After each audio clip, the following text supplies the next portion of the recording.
Welcome to I Just Watched. I'm Joseph. We're about to discuss Argylle by Matthew Vaughn with a stellar cast. And if you already seen the video, my top 10 of this year, my top 10 anticipated movies of 2024, you know this is one of them. It's on the list. It's top 10. Definitely excited for this. Spoiler warning just in case you haven't seen it. And getting the bias out of the way, I am a Matthew Vaughn fan. I enjoy his movies. Getting a second bias out of the way, probably larger, I am a Henry Cavill fan. With those biased out the way, Argylle. Ooh, I love Vaughn. I like the style in which he shoots.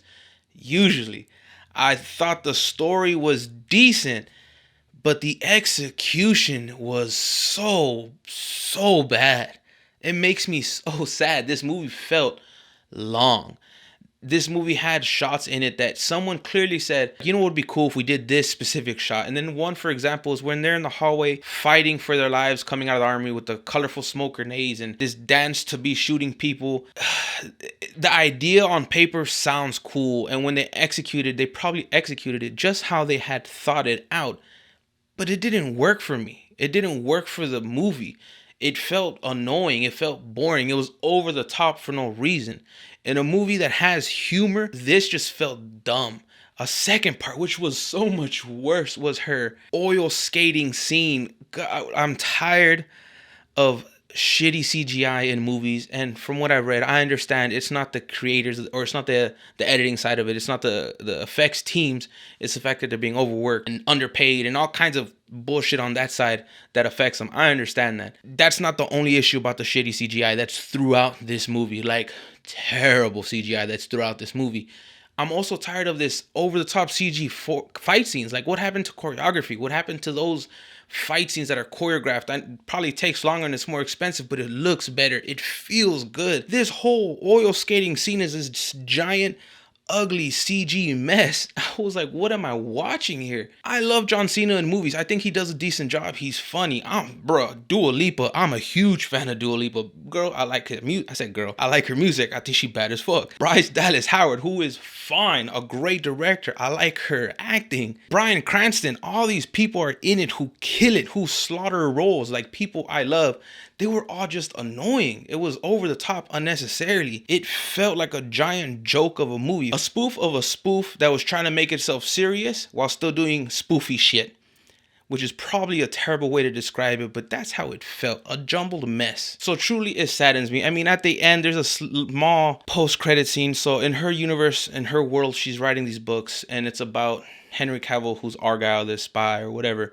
And at the very end, you see that they're making the origin story, which is not the first book. The first book, or was it the first book? I read just to kind of figure it out, because they're talking about, oh, this takes place in the Kingsman universe. No, it does not. No, it does not, because at the end, it is just a reference to Kingsman. It is not the same universe. They are making a movie based off her books inside this world. And the bar he goes to in his origin story is called Kingsman. It is a reference. It is not attached, because God, please don't let it be attached, because I love the first Kingsman movie. The second one had promise and potential, and then it lost itself.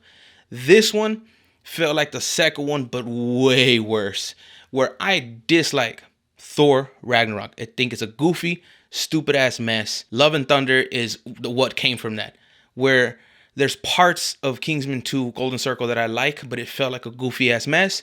This is the steroid version of that, and it's not likable for me. I didn't enjoy it. I don't care how many of these awesome people who are in it.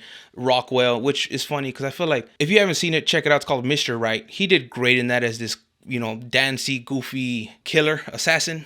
And since then, that's all I've seen when they tried it. Like in this movie, he's basically the same character he was in Mr. Right. He's, dancing, he's goofy. And that's it. Like they didn't even try to make him different. They're like, remember what you did in Mr. Right? Let's redo that here, but let's just make him stupid. I want to hear thoughts, comments, questions, concerns. How'd you feel about it if you have seen it? Rewatchability has none for me. I genuinely am trying to avoid this movie, and it saddens me because I wanted to love it. There's so much in it I wanted to love.